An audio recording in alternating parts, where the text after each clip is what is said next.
Sí.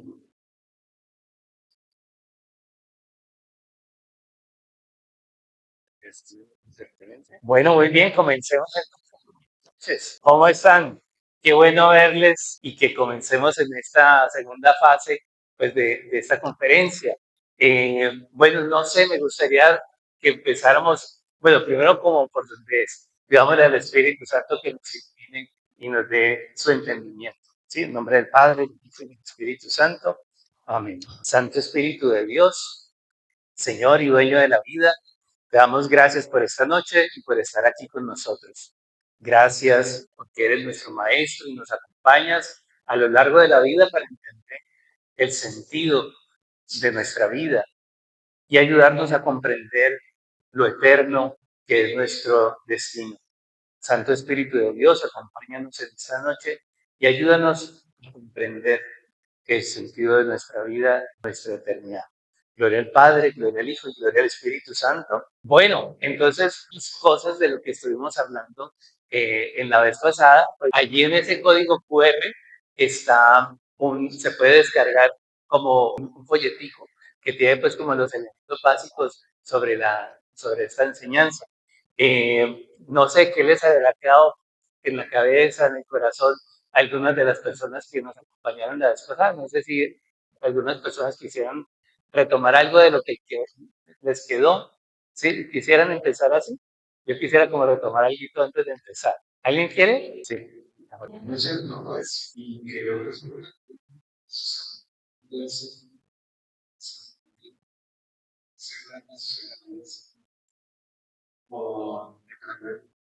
muy bien, súper bien, muchas gracias. Entonces, claro que sí. Entonces, no estamos hablando de un proceso patológico, sino que estamos hablando de un elemento propio de la vida que a lo largo de la vida siempre experimentamos. Podríamos decir que es un desacomodo. Sí, se presentan circunstancias que nos desacomodan de cómo sabíamos vivir y nos retan para tener que aprender a vivir.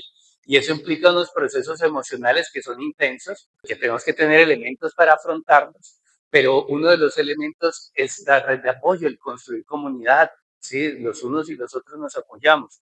Y también un sentido trascendente.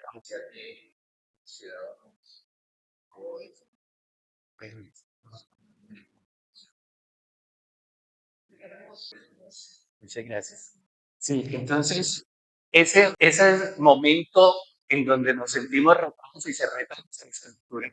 Es decir, venimos acomodados y estamos viviendo, porque hicimos los aprendizajes para vivir en esa etapa, pero se presenta una situación que nos rompe como ese sentido de continuidad, ¿sí? Era niño y ahora ya tiene una estatura gigante y hasta le dicen señor en un centro comercial y entonces el muchacho comienza a decir esto ya es distinto, ¿sí? Y comienzan a aparecer nuevas circunstancias como el acné o el gusto, entonces se desacomoda, pierde, siempre estamos perdiendo y siempre estamos ganando. Y esa fase genera una cantidad de tensiones porque no es previsible. Cuando el ser humano pierde como esa capacidad, esa posibilidad de prever qué es lo que viene, y entonces nos enfrentamos a eso que es incierto, a la incertidumbre, entonces se generan muchas emociones y se pone a reto nuestra capacidad para dominar esas emociones y para hacer algo bueno, algo productivo, algo que impulse el desarrollo sobre eso. Ahí es donde nos vamos por caminos inadecuados, el licor o otros comportamientos que se llaman compulsivos, en donde generamos como un desfogue de unas emociones pero que no enriquece, que no sana, que no resuelve la cosa y por eso se nos vuelve repetitivo. Hay personas que pueden durar años en esa circunstancia. ¿Cuántas personas no entran en una adicción a partir de una experiencia como esta? Y entonces necesita el apoyo de otros que le ayuden a enriquecer sus herramientas para manejar emociones. Un terapeuta, un sacerdote, un amigo, la familia. ¿Sí? Pero digamos que si vamos a hablar de tiempos y de duelo, lo que aparece en los manuales de psicología y de psicopatología, pues habla de más o menos un proceso de 3 años para vivir el duelo. Pero hay circunstancias que pueden hacer esa situación. Hay duelos complicados por las circunstancias de la muerte o por las mismas herramientas de las personas que pueden hacer que dure mucho más. ¿Sí? De pronto ahí es donde vale la pena que nosotros revisemos, pues hablábamos la vez pasada, cómo nosotros nos preparamos para generar herramientas que nos ayuden a comprender no solamente la vida y la muerte, hay otras circunstancias que hay que entender, ¿sí? Por ejemplo, pues que somos limitados, no todo lo podemos. Por ejemplo, que no siempre nos vamos a estar sintiendo en bienestar y eso no necesariamente es un proceso patológico. Cuando se muere alguien, cuando estamos en un duelo, pues uno no se siente contento, pero eso no se llama enfermedad, eso hace parte de la vida y eso impulsa el desarrollo de la vida. En esos procesos aparecen muchas emociones que tienen que ser acompañadas. Muchas veces las personas tienen buenas herramientas, otras veces no, y necesitan apoyo terapéutico o apoyo de otros. O sea, el apoyo siempre lo vamos a necesitar, ¿sí? No sé si hay otro comentario que nos ayude con lo que hablamos la vez pasada. ¿Alguien más?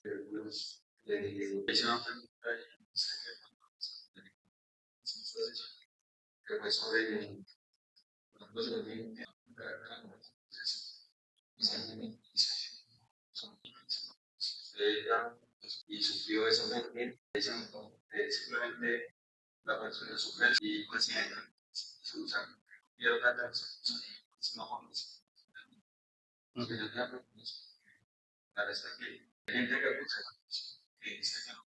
Muchas gracias. Sí, ese caso me pareció muy interesante porque, bueno, una ruptura amorosa, por ejemplo, uno es traicionado y entonces, pues se da la ruptura. Entonces podría alguien recomendarle, no le gaste tiempo a esa persona no le quiso. Y entonces, incluso en el medio de un dolor, uno podría decir, uy, qué rabia esa persona, ni la voy a pensar y la voy a dejar. Hay personas que en medio de las relaciones amorosas se sienten heridas, pero como que la herida no disminuye el afecto que le tiene la otra persona. Entonces, ama a la persona y tiene todavía sentimientos de amor, pero a la vez el dolor y la rabia. Qué confusión, ¿no? Ojalá las heridas disminuyeran el amor, y no es así. Podría uno confundirse y decir, entonces no le voy a gastar tiempo, pero resulta que es que en esos procesos allí uno no le estaría haciendo una honra a la persona. Son mis sentimientos, es mi proceso y a eso hay que darle reconocimiento, ¿sí? Tengo que darle reconocimiento a la vivencia. Algo de lo que hablábamos la vez pasada sobre estos temas del duelo es que las personas experimentan y viven el duelo de maneras muy diversas y conviene tener la sensibilidad suficiente y el respeto suficiente para permitir que la persona viva su experiencia. Lo que no conviene es coartar esa experiencia, no la voy a pensar, no, en eso no quiero ni pensar ni vivir, no, porque están manteniendo procesos que necesita uno vivir. Vivir el dolor, vivir ese momento de vacío, vivir ese momento de la pérdida, va generando un aterrizaje en la realidad. Uno podría entender que el proceso del duelo es un proceso de aceptar la realidad, la nueva realidad y aprender a vivir en ella. Pero si yo coarto ese proceso y yo no quiero ver mi nueva realidad, ahí es cuando voy generando unas prevenciones y de esto, es decir, cuando uno, por ejemplo, en las relaciones de amor no sana bien las heridas que vivió con la pareja, cuando tenga la pareja B va a estar súper prevenido. Y entonces cualquier comportamiento con la nueva pareja que le haga recordar eso, uno hiperreacciona. Y el otro pues va a decir, ¿usted qué le pasa? Pues, ¿por qué no reacciona así? Por eso. Entonces, los procesos, o sea, esto es parte de la naturaleza. Qué difícil entender eso. La muerte es parte de la vida. El dolor hace parte de aquellas emociones que nosotros tenemos que aprender a gobernar, a conocer, a vivir, porque nos educan y nos enseñan sobre lo que es lo vital. Algo que les mencionaba la vez pasada, que también me parece muy importante señalar, es cómo nosotros vivimos. Hay un psicólogo que dice que vivimos en un mundo de artificio. O sea, nos inventamos un mundo y en él vivimos. Y es el mundo de nuestras preocupaciones y nuestras metas y vivir en construir, haciendo una cantidad de cosas y se nos olvida muchas veces lo vital. Entonces, por estar trabajando, generaste una gastritis, un hígado graso si te descuidaste.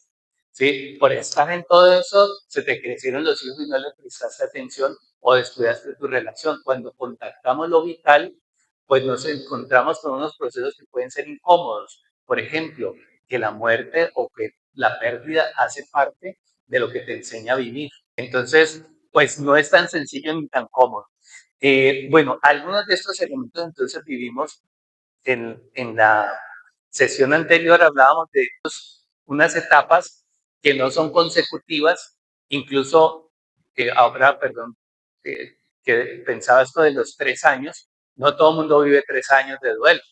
Hay gente que puede vivir un duelo más corto, hay gente que se complica el duelo y vive un duelo más largo. No todo el mundo vive el mismo tipo de duelo. Pero digamos que en términos generales podrían haber estas etapas para vivir el duelo. Un shock, la negación y la ira, la negociación, uno trata de hacer cosas para sobrellevar la pérdida. Yo hablo con él todas las noches, yo trato de mantener el cuarto intacto, esas son formas como de negociar con esa realidad.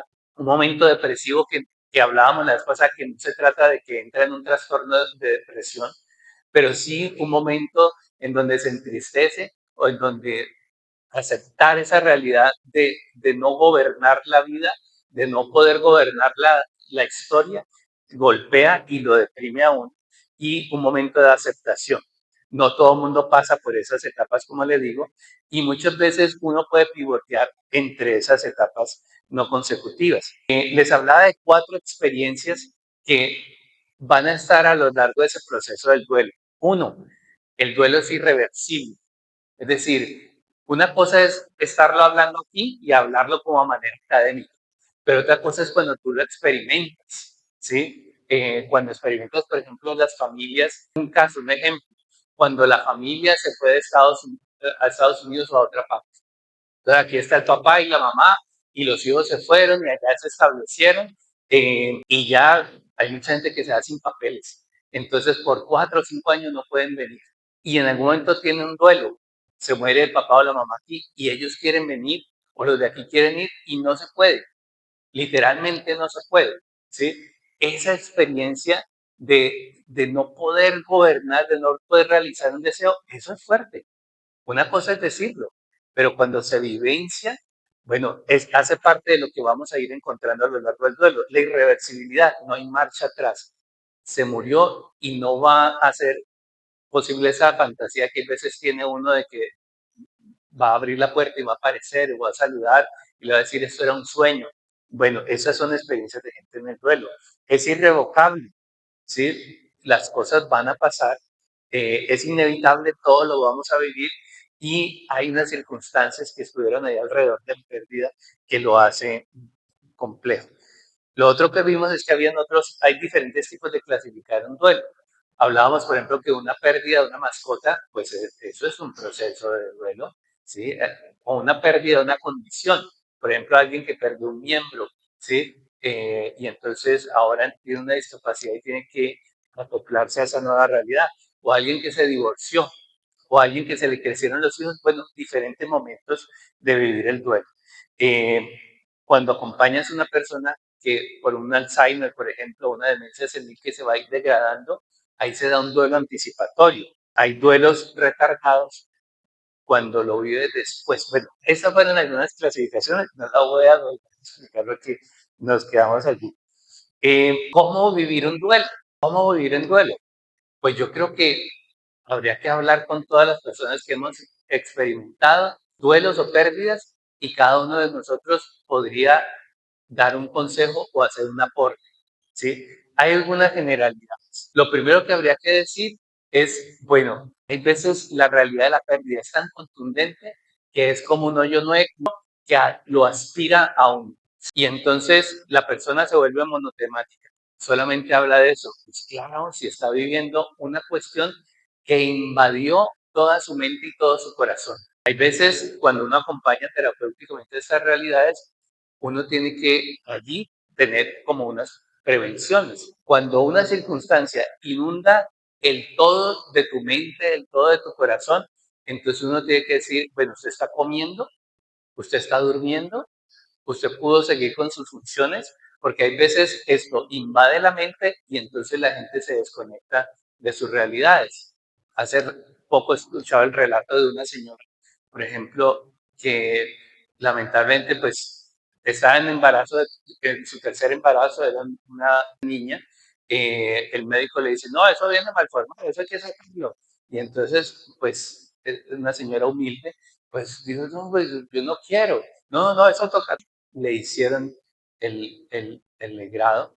Luego una enfermera le dice, ay, ¿usted por qué se dejó? Si la niña, un embarazo es viable así. Eso, ¿usted por qué no se opuso? Y esa señora cayó en una depresión terrible.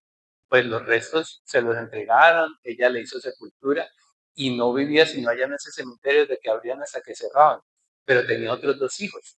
Entonces, el duelo inunda el todo de la mente y entonces la mente de uno gira en torno a esa realidad, casi que exclusivamente, y se desprende pues de un sentido pues, de sus otras responsabilidades, incluso puede llegar a desprenderse en un momento de la realidad, ¿sí? Entonces, signos que debemos poder estar viendo, es decir, el duelo es una realidad hoy, pero espérate un momentico, no es la única realidad, no es la única realidad.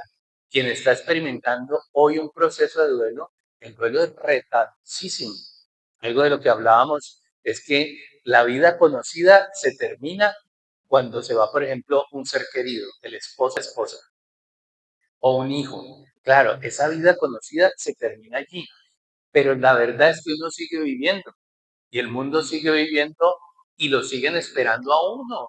Es decir, los otros hijos, la familia, el proyecto de vida de uno sigue aquí demandando y esperando de uno. El asunto es que uno tiene que volver otra vez a conectarse con la vida, pero está uno con muchas motivaciones. Está en la tristeza, está en la añoranza, está en la remembranza, está uno sumergido en esa realidad de la muerte. Un trabajo que tenemos que hacer importante para vivirlo es apoyarnos con lo que usted necesite en la fe, en la espiritualidad, en la comunidad, en la familia, en la fe, en la trascendencia, para poder saber que su vida está hoy viviendo el duelo, pero tenemos que ver el pasado no solamente a la luz de la pérdida. Yo tengo que comprender mi historia de formación, cómo he aprendido yo a lo largo de la vida a lidiar con estas cosas. No es la primera vez que perdemos algo. O cómo me he recuperado yo en otras ocasiones. ¿Qué fue lo que en algún momento de la vida me ayudó para yo superarme o seguir adelante? Tengo que poder ver también cómo lo han vivido familiares míos. Hay veces tenemos aprendizajes que van de generación en generación que no son saludables sobre la vivencia de las pérdidas, ¿sí? Hay veces uno ve, por ejemplo, que los ancestros de uno, los padres, los abuelos, eran apegados a cosas, por ejemplo, ¿sí? Y entonces uno puede ver factores que están en uno y eso le debe servir a uno para dar atención a la salud. Estamos viviendo el duelo, pero él no puede ocupar toda tu mente. Tenemos que darle un lugar en nuestra vida a esa vivencia. Eh, Hay veces en la terapia yo les propongo ejercicios a la gente que me parece que son un poco rudos, pero tremendamente necesarios. Ponerle un horario al duelo, por ejemplo. Eso es como loco, pero fundamental. O sea, tienes que vivir, tienes que centrarte a llorar, pero no en cualquier momento del día. Vamos a trabajar por generar una franja de hora en donde tú te dedicas a esto y vívelo y allí ten ejercicios. Tenía una consultante alguna vez que se le murió la hermana, ya se le había muerto su papá y su mamá, entonces ella quedó solita y ella tenía todos los recuerdos en un baúl.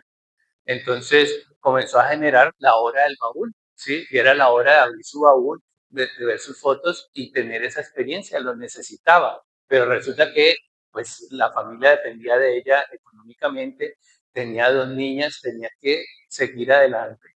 Muy difícil, es muy retador porque son vivencias tan profundas que de verdad que lo toman a uno, pero cuál va a ser el lugar de esta pérdida? Es decir, aquí sigo y aquí sigue una misión de vida. Entonces, tengo que poder saber que yo tengo una historia que me ha dado formación, elementos o carencias a la hora de manejar esto. Hoy es esto, pero tengo un futuro. Tengo un futuro y ese futuro me reclama. ¿Cuál va a ser el lugar mío en ese futuro? Y para eso hay que ir entendiendo e ir dándole forma a cuál va a ser el lugar del duelo en mi vida. El duelo para ti va a ser el motivo de tu enfermedad. El duelo para ti para recordar los valores que te dejaron los viejos, los que te dejaron, los que te quisieron, para vivir esos valores. ¿El duelo para ti se va a volver en un motivo para vivir o en algo que se vuelve como un lastre que no te deja como superar, ¿sí? Una emocionalidad?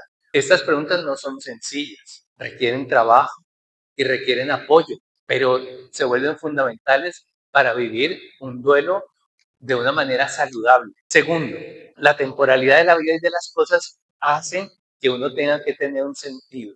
¿Cuál es el sentido de la vida que nosotros tenemos? Cuando uno experimenta el duelo, pues uno se ve cuestionado en cuál es su sentido de vida. ¿Cómo voy a entender? De eso hablamos la vez pasada un poquito, ¿sí? ¿Cómo yo entiendo la muerte? ¿Cómo yo entiendo el dolor? ¿Cómo yo entiendo la tristeza? Estamos en una cultura alérgica al dolor. Nuestra cultura no quiere sufrir. Y entonces se inventa una cantidad de parafernalias para evitarnos el dolor y entonces comenzamos a vivir unas situaciones pues antinaturales que nos matonean. Entonces tengo que poder entender que aún para esos momentos de nostalgia y de tristeza, yo tengo que tener un momento, tener una manera esperanzadora de entenderlo. La tristeza, ¿qué lugar va a tener en mi vida? Imposible vivir sin tristeza. La tristeza muchas veces nos apaga la energía y nos centra en algo para poder entender que eso tiene un sentido profundo. Y no es del todo cómodo, es más chévere estar riéndose y saltando bien, ¿cierto? Pero esta tristeza me enseña a darle un sentido profundo y a comprometerme con las cosas. Entonces la tristeza sí tiene un sentido positivo en mi vida. Y la pregunta es, ¿yo cómo amplio mis capacidades? Incluso me vuelvo un poco valiente para enfrentar esos momentos, para poder también experimentar esas emociones.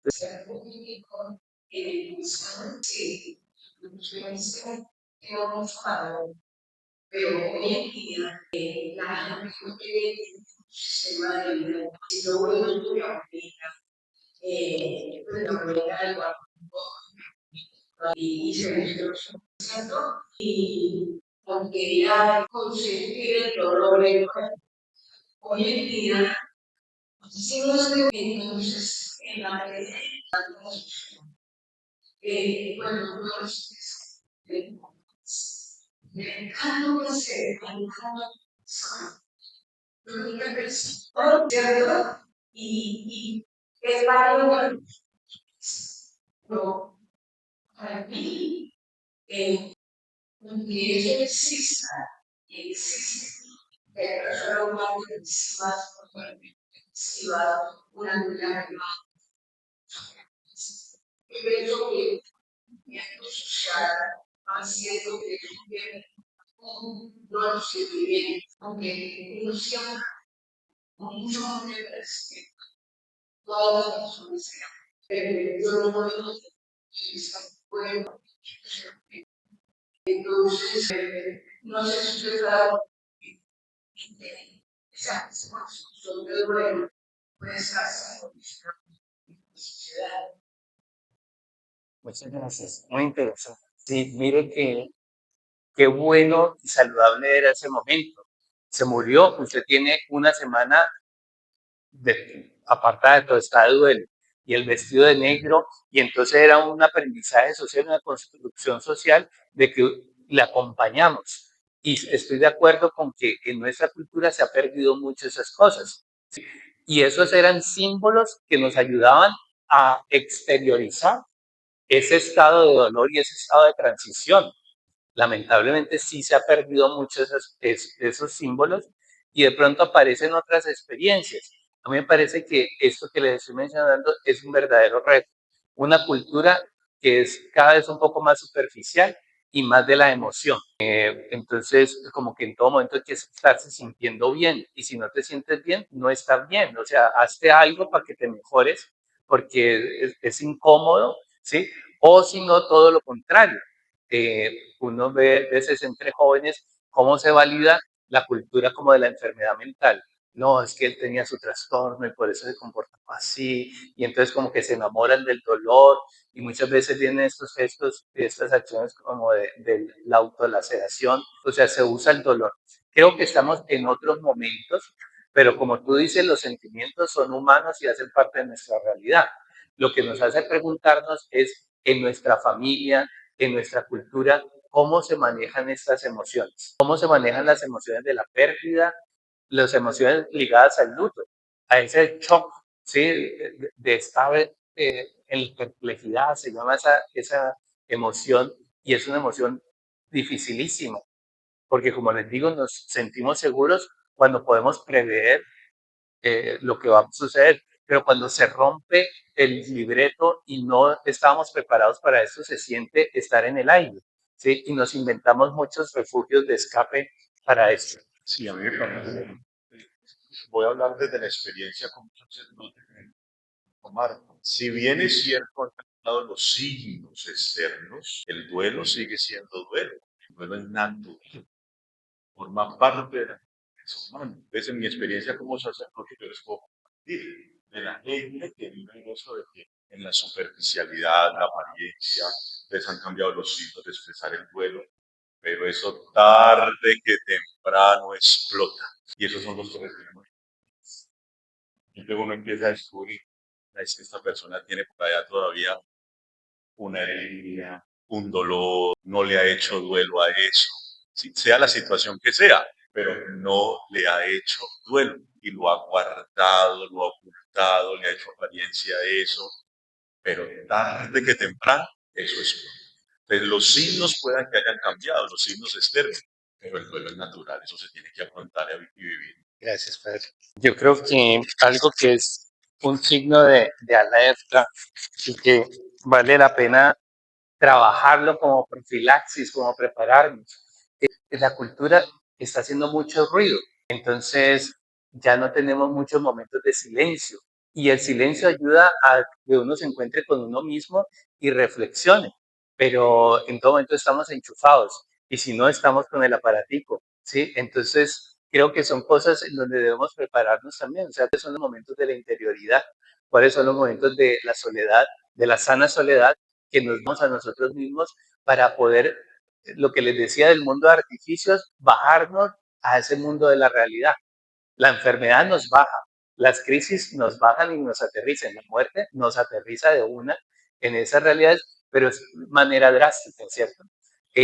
Yo digo esto sobre todo por las generaciones más jóvenes, que son los que siempre están pues enchufados o en algún ruido que los saca a ellos de ellos mismos. Nosotros los grandes también estamos muy apegados a los celulares y todo eso, pero creo que para volver más sana nuestra forma de vivir, este tipo de cosas es necesario que lo podamos trabajar. La sensación de lo trascendente es muy necesario para no caer en la desesperanza. Es decir, una muerte, cuando tengo una pérdida, podría yo quedarme allí si yo no genero una concepción de un sentido de vida. Pues esto ya lo había mencionado, el duelo implica al sistema nuestro de manejo de emociones, de la capacidad de contención. Sobre eso quisiera poder explicar. ¿Qué es la capacidad de contención?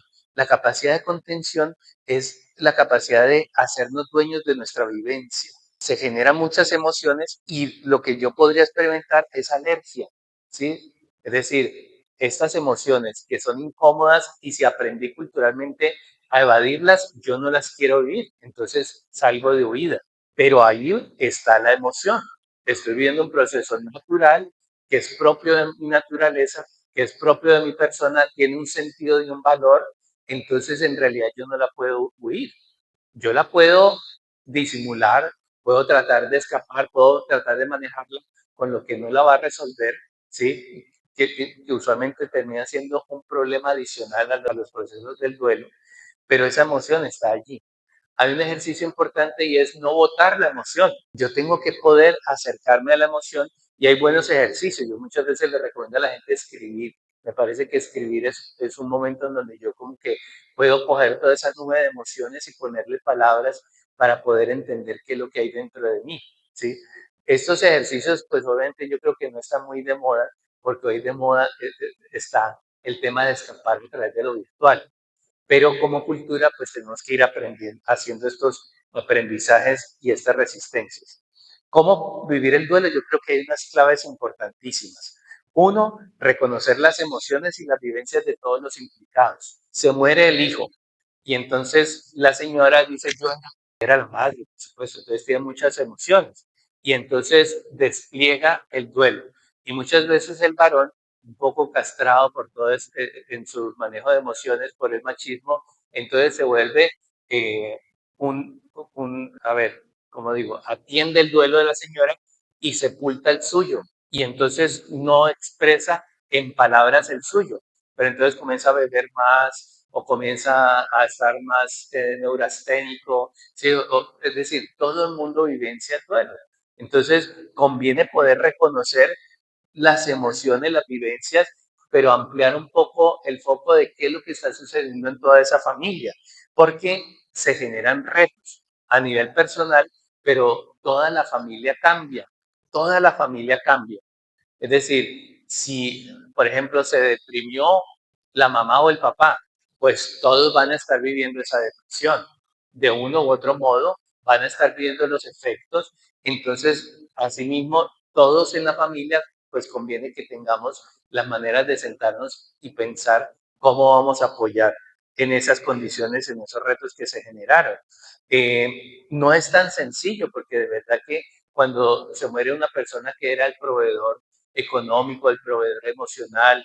Hay personas que son quienes congregan a la familia, ¿sí? Uno de los hijos, 6 hijos, y uno de ellos era el que estaba en todo momento recogiendo a todos, diciendo, venga, reunámonos, y ese fallece. Muchas veces entonces la familia hace diáspora y se pierden unos valores importantes. O muchas veces hay gente que entonces, como no tiene tantas habilidades para comunicar su duelo, comienza a vivir unas realidades muy difíciles pero en silencio y en soledad sin tanto acompañamiento. Bueno, retos para cuando nosotros o sucede en nuestra familia o acompañamos.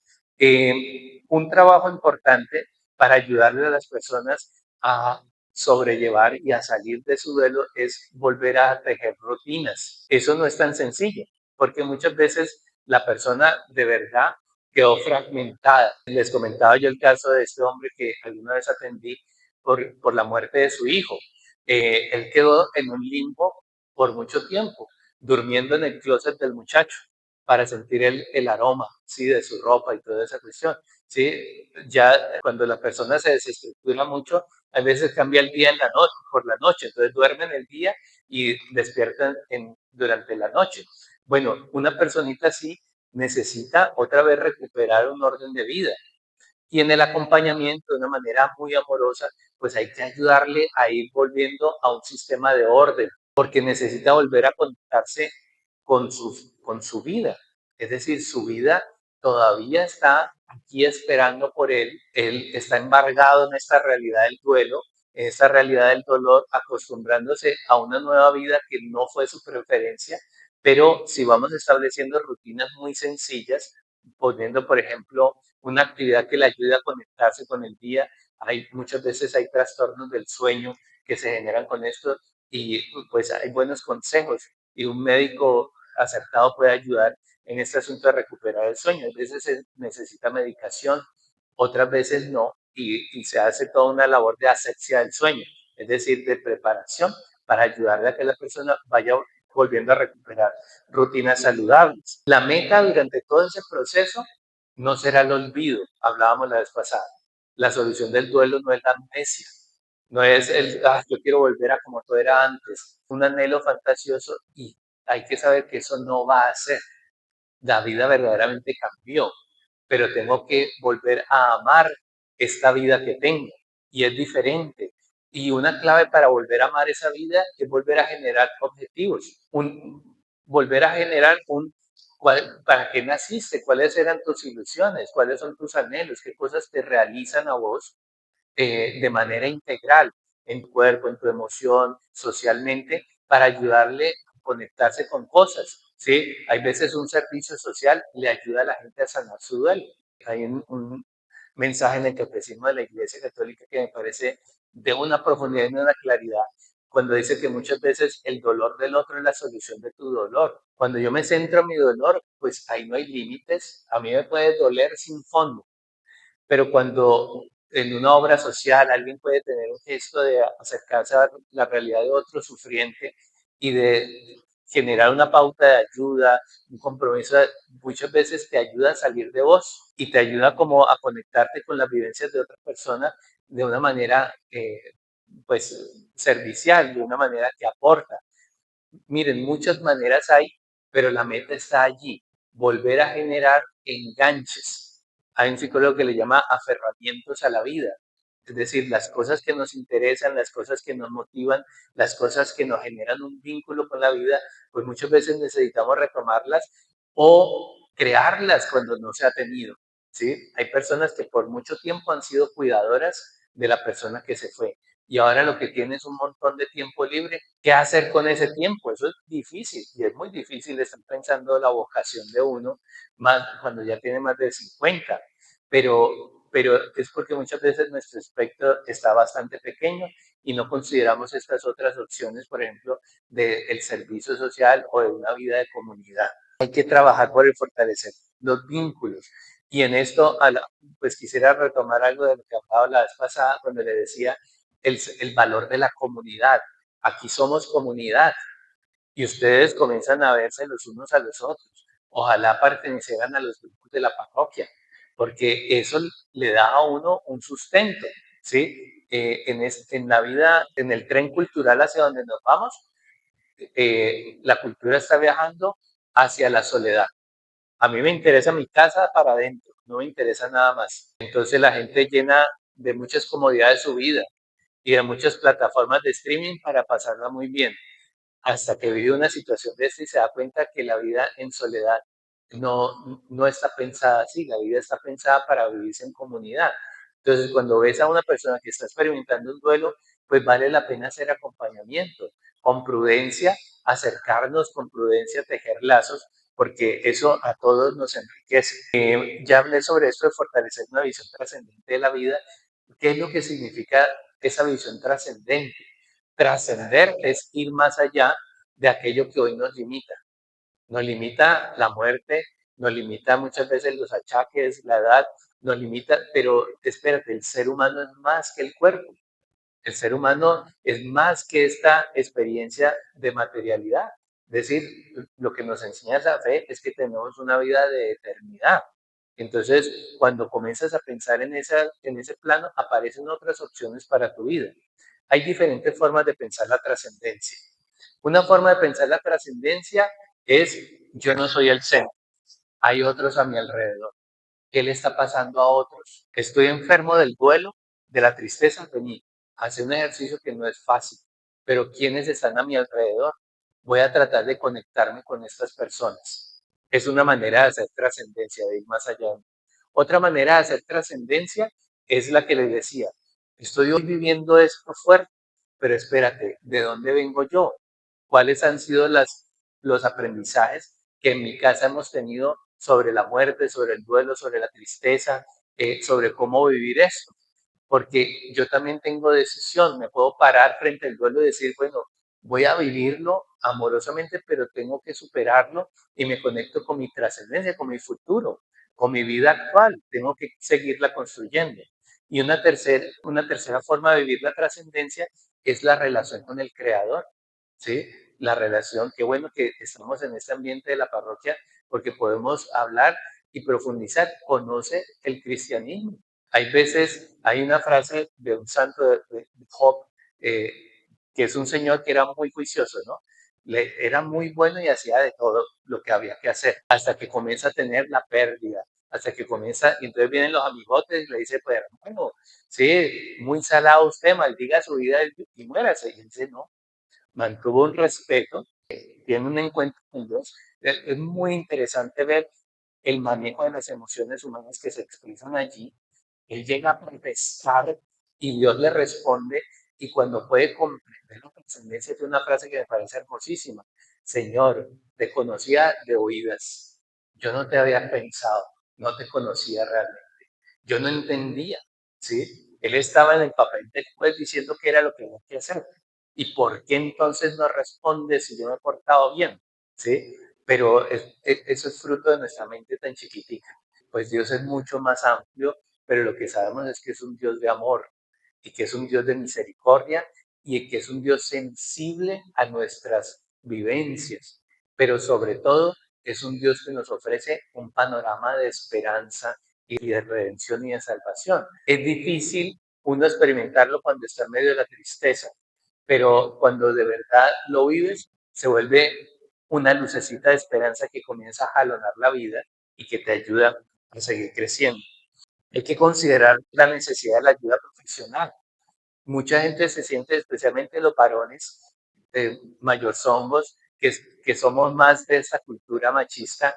Entonces, en esa cultura se piensa que las emociones es cosa de las mujeres. No, eso es para mujeres, no, yo sé. Pero espérate, que estés acallando las emociones no quiere decir que las estás manejando bien. Por algún lado se te está saliendo y especialmente, pues, te estás perdiendo de vivir con otros una parte fundamental de la vida. Si la vida fuera infinita, les aseguro que entonces no valoraríamos tanto ni el cuerpo, ni las relaciones afectivas, ni el tiempo de vida es limitado. El recurso más valioso que tenemos es el tiempo de vida. Me acordé de un video que la otra vez apareció en mi perfil, muy interesante. Era reaccionando a un muchacho que le compraba un iPhone. Entonces, bueno, compraste esta aparato, ¿y cuánto te costó? Tú eres consciente de todo el tiempo que invertiste en el trabajo para comprar esta aparato.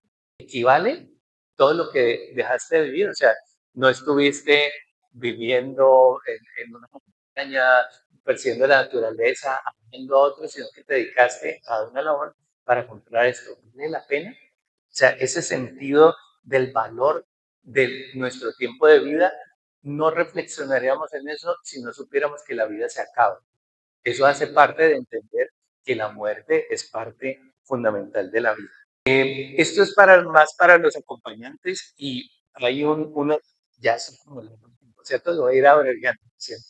Eh, hay ustedes lo pueden encontrar en YouTube, primeros auxilios psicológicos, ¿sí? Primeros auxilios de psicología, que no es para psicólogos, eso se los inventaron para enseñarle a enfermeros, a trabajadores sociales, a rescatistas, a personas para poder acompañar circunstancias de crisis. Hay un gran terremoto, entonces mucha gente muere, entonces la gente que va a prestar la asistencia tiene que estar preparada para encontrarse con los dolientes y con la gente que ahí mismo está viviendo la crisis.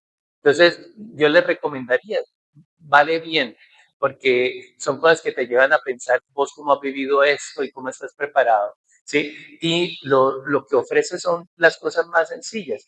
Uno es el contacto humano, el contacto de parar un momentico, mirar a los ojos y callar tu boca para poder escuchar qué está viviendo el otro, qué está viviendo y poder hacer, ahí se llama la escucha activa y tiene algunos gestos, pero no voy a saber por el tiempo. Pero ante todo, miren, algo que es sano, que es muy saludable, que es el contacto humano, el hacer verdadera presencia.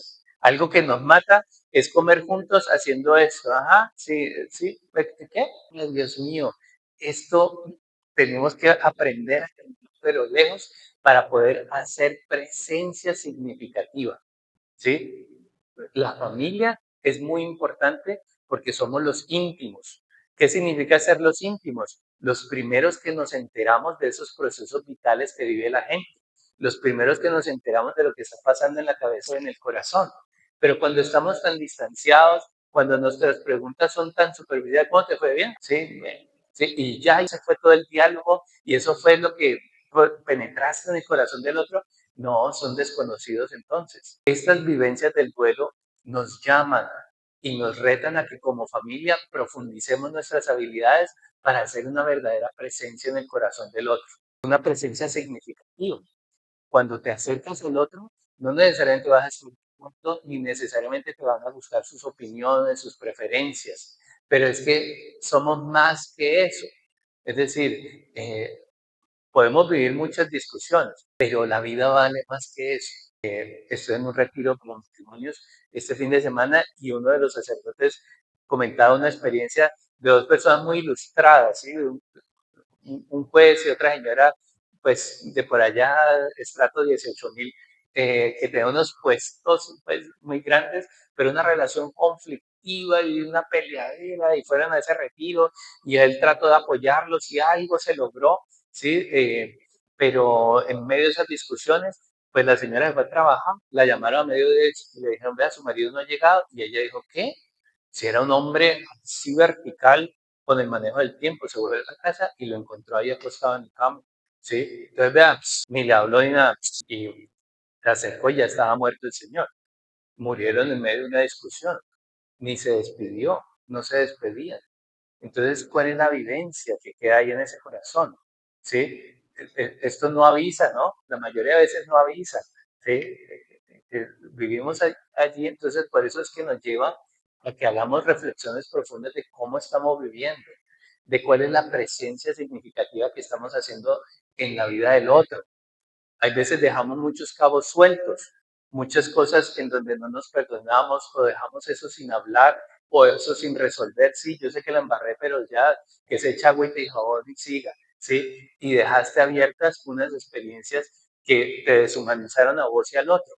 Entonces, la vida sí, y después de que ha fallecido, hemos perdido, sigue. Y esto lo quiero desarrollar dentro de 8 días, Dios mediante. Vamos a trabajar este último encuentro y va a ser sobre el tema del duelo y la esperanza. Yo diría que más bien el duelo y la responsabilidad, aunque esa palabra aquí no suena pesada, pero la responsabilidad es la oportunidad que tenemos de amar, la oportunidad de enriquecer el corazón de la gente que tenemos alrededor, la oportunidad de sacar lo mejor que podemos tener aquí para entregarlo al otro. Esa es la solución del duelo. Volver a tener, a recordar que tengo un sentido de vida y que me toca estar aquí para poder aportar y para poder enriquecer, porque lo que Dios ha ido creando en esta cabecita, en ese corazón, a lo largo del tiempo, pues se acumuló aquí en este ser para dar fruto.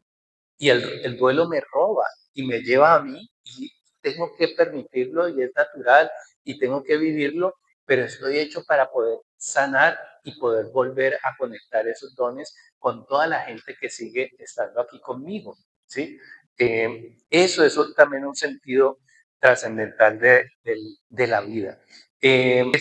Bueno, estos consejos son para lo que viene luego. Brindar empáticamente recursos, es decir, si una persona se queda anclada, fastidia de, ay, pero ya era, ay, pero ya de eso, sí, él ya está mejor, ya, o sí, a veces entramos en impaciencia, pero si la gente está pegada, no necesariamente es por voluntad, muchas veces que le faltan herramientas. Entonces, empáticamente, amorosamente, ¿cómo le ayudamos a tener más herramientas? Hay que vincular a la red de apoyo. Hay veces en la familia, como les digo, estamos muy distantes. Y vinieron los familiares por el duelo, y bueno, sí, mi hija, sí, 3, 5 días, y chaplín que te vi, ¿sí? Y no volvemos sino por allá. Reflexiones que tenemos que hacer como familia realmente, cómo es la manera en que nos estamos acompañando. Esto de las frases, pues ya lo decíamos la vez pasada, hay cosas que decimos que terminan siendo muy adversas, pero es por nuestra propia tendencia a, a no reconocer y a no estar cómodos con las experiencias del duelo. Y ya, les iba a dejar unas preguntitas. Hay que entender que el que acompaña también se fatiga. El que acompaña, acompaña de su experiencia. Entonces hay veces matonea o hay veces uno se queda muy profundo en algo y la persona ya necesita y uno de acompañante o familiar es el que está reteniendo muchas veces el proceso del duelo. No es fácil, pero sí es de mucha sensibilidad para reconocer como esos procesos. Yo quisiera pedirles que le tomaran una fotico a esas preguntas porque yo quisiera dejarles tarea para que pensemos un poquito de esto, bueno, ¿cómo ha sido mi experiencia con las pérdidas a lo largo de mi vida? ¿Sí? No necesariamente es que se me haya muerto una persona. Muchas veces, pues, fue una mascota o una experiencia del desarrollo, pues, muchas maneras de perder. Chévere de poder analizar un poco para que nos preparemos. Si algo sabemos es que todos pasaremos por ahí. Entonces, pues vale la pena ir analizándonos, ir trabajando en nuestra mente, en nuestro corazón, en nuestras relaciones familiares, para que ampliemos esas habilidades para vivir esos sentimientos, pues como del dolor y de la tristeza. Bueno, gloria al Padre, gloria al Hijo y gloria al Espíritu Santo. Entonces, hasta allí, yo no sé si hay preguntas, si ya nos pasado el tiempo, usted me dice. Sí, ¿verdad? Sino por la persona que lo vivió, no es nada. Es una historia real. Cuando yo vivía en Bogotá, se pasaron a una casa y pues yo un día se notaba que ellos no tenían familias. Entonces cuando nos hicimos amigos, fue muy interesante porque el Señor me empezó a contar su vida. Él realmente era él. Y resulta que cuando ellos planearon venirse a México, la hermanita chiquita, o sea, los dos chiquitos se iban a venir, el Señor y la hermanita chiquita. Y cuando hicieron el viaje, y ya tenía que ser y ella se fue. Entonces el Señor en el momento en que el avión estaba aterrizando la playa, el piloto dijo, acaba de comenzar la guerra, bombardearon la ciudad de donde no quedó nada. Entonces, pues ahí fue cuando él no sabía hablar, no tenía idea, se puso a pensar. Sí, y él miró y vio que era el troque y les dio a entender que. Y yo le decía a él, cuando dice que toda tu familia se había muerto, dijo, eso yo no lo puedo decir, hijo, porque el dolor era tan inmenso y pensar que yo era distinto, no tenía ni siquiera el idioma, ¿sí?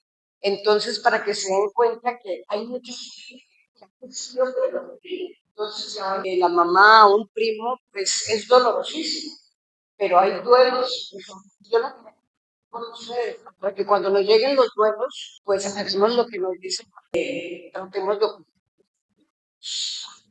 la gente, debemos lo que sea. Este pague. Es la realidad que viven, por ejemplo, desplazados por la violencia. Entonces, la clave allí es el desarraigo. Ellos han construido su vida alrededor de su tierra, de sus animales, de sus rutinas. De un momento a otro, un acto de violencia rompe todos esos arraigos y entonces uno pierde la identidad. ¿Yo quién soy si ya no soy campesino? ¿Yo quién soy si ya no amo, ya no soy vecino, ya no soy el feligrés de la parroquia? Y llega esta persona a la ciudad que tiene otras reglas de vida y su clave para recuperar es volver a construir arraigos, generar rutinas y volver a generar, pues, como experiencias que de nuevo le dan identidad. Muy difícil, pero ahí es donde el apoyo no solamente pues de las personas, sino del Estado, por ejemplo, es quien ayuda a restaurar a esas personas. Bueno, aquí en mi ha sido el duelo muy difícil. Siento que he tenido muchísimos duelos y aquí solamente sobrevivido.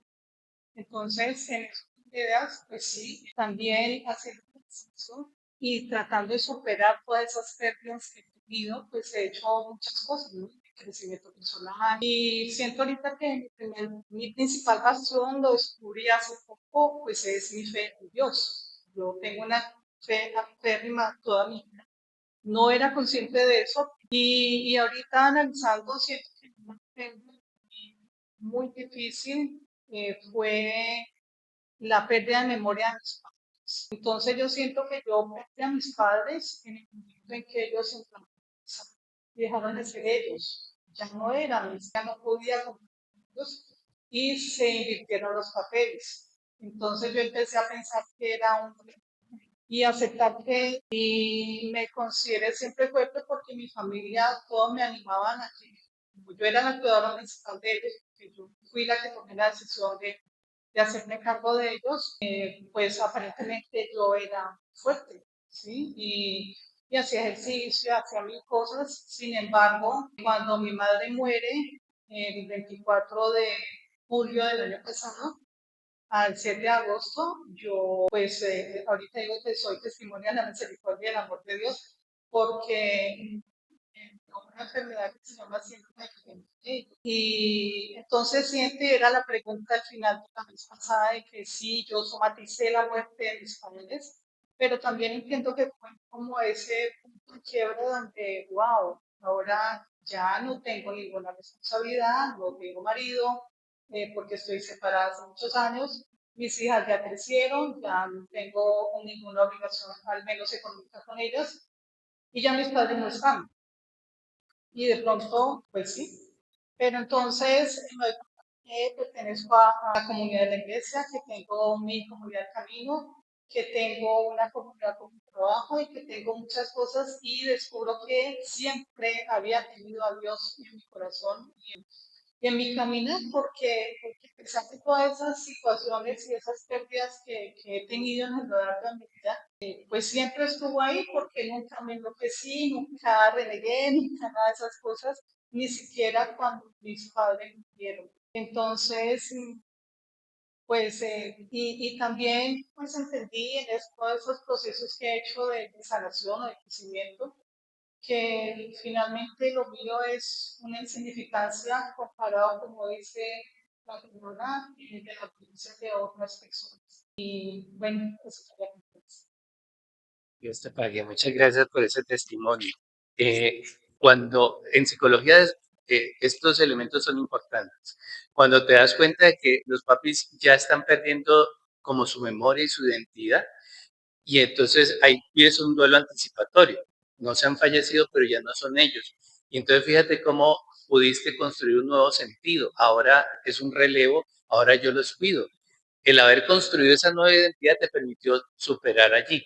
Cuando se muere tu mami y entonces queda uno, perdió ese rol, entonces uno vuelve y pierde como su identidad, pero qué bueno que vuelves y la descubres en la comunidad, en el acompañamiento que ahora le haces a tus hijas, que es diferente, ¿sí? Ya no dependen de vos, pero siempre serás figura para ella, ¿no? Siempre serás una referencia. Y en estos nuevos roles que construyes, ¿sí? Ahí hay identidad, arraigos a la vida. Pero ante todo, qué bonito eso que encuentras, porque siempre he estado allí y no lo vemos. Siempre somos criaturas, hijos amados de Dios, mirados con misericordia y tratados en una relación personal. Si mantuviéramos siempre ese vínculo de amistad, yo creo que ahí tenemos un factor de mucho fortalecimiento, ¿no? Muchas gracias por esa experiencia. Buenas noches. Bueno, yo tengo como, ahorita mi mamá se murió 12 días, el 31 de octubre. Yo no acostumbraba a ir a la iglesia, a pesar de que fui criada pues, en una familia católica. Hace 15 días casualmente vine con mi mamá, estuvimos en una misa y todo pasó muy rápido y ella no murió. Al igual que mi día de Alzheimer y siento que hice como ese duelo anticipatorio, pero ahora tengo que poner a ver, cuando me dicen, personas me decían, es terrible, mucho drama, sí, alrededor. Y pues he tratado de también de, pero obviamente tengo, quiero, yo no me pues, no, ¿será que no estoy haciendo el duelo? ¿Será que debería estar muy mal? De hecho, quiero ganas de quitarme dolor. Entonces, no me siento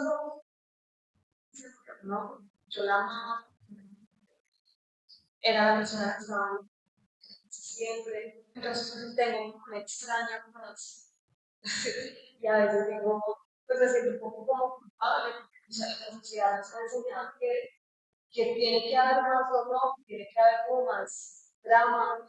La señora también decía, los tiempos han cambiado y pues no, no sé, tengo como ese dilema, así como esa dualidad de me duele mucho, pero para hacer muy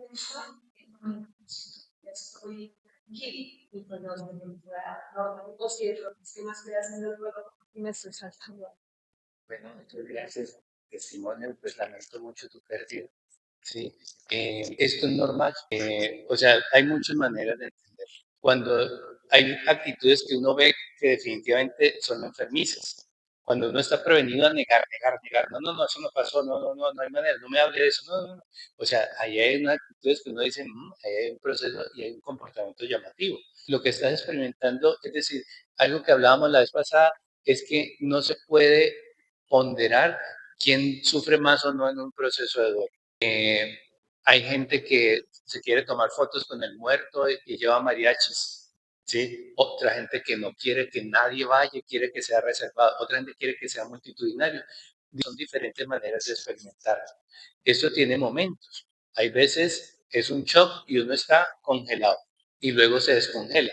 Otras veces te gana más la sensación del deber cumplido, porque acompañaste, atendiste, hiciste un bello proceso de irte entendiendo a esa realidad de lo que iba a suceder, pero pues de todos modos no hay manera de estar preparado. No, es muy respetable todas las maneras de vivir, ¿sí? Tú estás consciente de que está sucediendo, es decir, de lo que sucedió y estás consciente del proceso. Entonces tiende uno a sentirse culpable o compararse en qué es lo que debiera hacer. Yo debería estarme sintiendo así. Y yo pienso que ahí es donde conviene no entrar en esa reflexión, sino más bien, pues, simplemente auténticamente así es como lo experimento. Y esto es un proceso. O sea, el duelo, decíamos la vez pasada, no es un acto, es un proceso. Entonces, en este proceso irás viviendo diferentes momentos de readaptarte a esa realidad y de ir viviendo esa realidad, ¿sí? La vez pasada mencionaba la experiencia de un amigo que en algún momento tuvo un mal día en el trabajo y dijo, "Ah, no voy a almorzar donde mi mamá", y agarró el carro y en un semáforo se acordó que su mamá se había muerto hace 3 años. ¿Por qué le llegó ese recuerdo? Obviamente cayó en cuenta y se puso a llorar y se sintió desolado.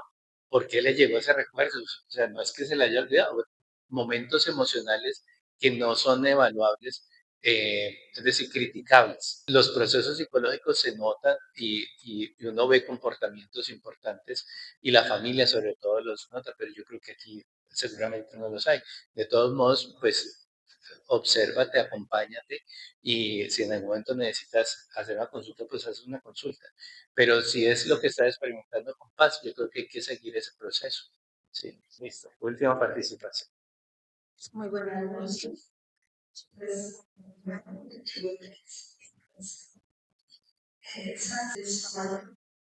que nos permitió hacer tener esa ella murió es un proceso de naturaleza que solamente se da. Dios sabe el antes y el después. Igualmente,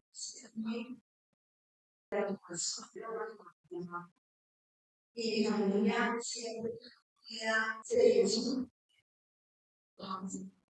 No contarán de todos los datos locales sentimos tristeza, pero se más.